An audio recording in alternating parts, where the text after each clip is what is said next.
How to reset iPhone without code. Connect your iPhone to a computer. Then, enter recovery mode or DFU mode.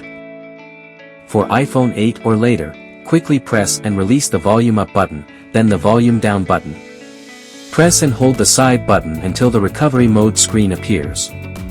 For iPhone 7 Plus, press and hold the volume down and power buttons together until the recovery mode screen appears. For iPhone 6s or earlier, press and hold the home and power buttons together until you see the recovery mode screen. Once iTunes or Finder detects your iPhone in recovery mode, click Restore iPhone. This will download the latest iOS firmware and reinstall it on your device. Or you can use MagFone iOS System Recovery to factory reset your iPhone without code. Connect your device to the computer. Click Reset Device. Then click Factory Reset. Download and verify the firmware package.